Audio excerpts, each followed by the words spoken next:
Today's topic is potty training, and what I'll do is kind of give a brief overview of that and then sort of look at some of the specific things that folks ask us about in terms of potty training. So first of all is just trying to get a sense of when your kids are actually ready to be potty trained, and that's more about your kid than it is national averages. So kids' interests you can have 2 steps forward and 1 step back, that they look like they want to wear. They talk about wearing underwear and they want to sit on the potty and they want to pee in the toilet before having their bath. But that was really all they wanted to do. They didn't actually want to get involved in the whole thing and get rid of their diapers and have to think about getting to the bathroom all the time. So that's the first thing, is really trying to get a sense of when kids are ready to roll. And there's a big range for that.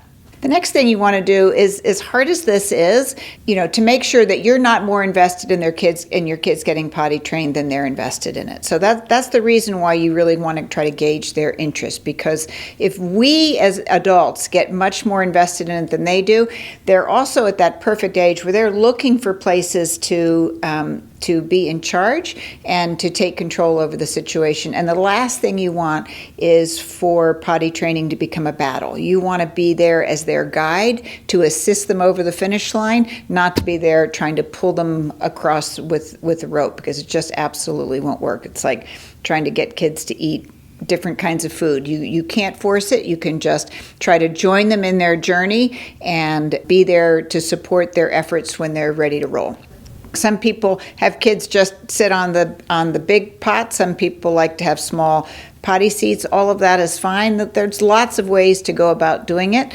There's often a question about, do we go to pull-ups or don't we go to pull-ups as a transitional thing? Again, that's really kind of up to you. I think kids can make the jump from diapers to underwear and don't need it. But if it provides you with a sense of safety and security, and you have a child who's a little bit anxious about doing the wrong thing or a little bit dripping out, and that might ruin the whole thing, then go ahead and use pull-ups. So that's also an individual sort of choice.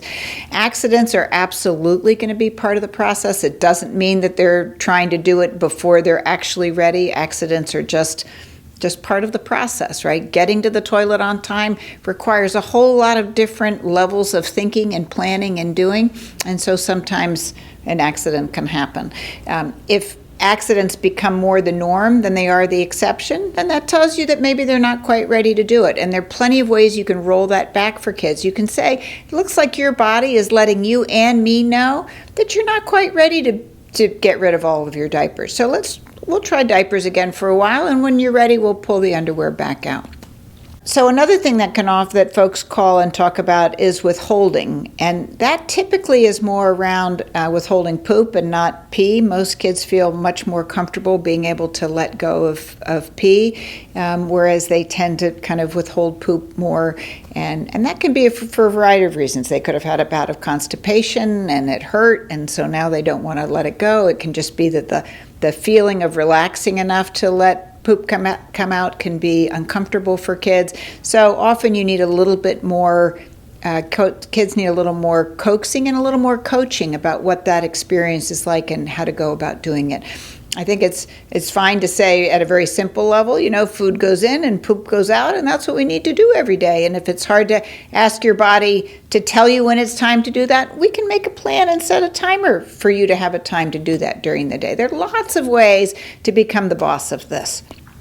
And that's sort of another strategy as kids transition into potty training, is letting them know that this is something to master, just like learning to walk, learning to put your toys away, learning to build a tower, learning to do anything, that using the potty is just becoming the boss of one more thing. And that often can feel quite good to 2 and 3-year-olds because they're very invested in becoming the boss of things. And the key in this, is in so many of these transitional spaces for kids, is to not make sure that you get in a tug of war with them about it, but to help them kind of be a little more curious about it and see if they can allow you to join them in getting back on track with it.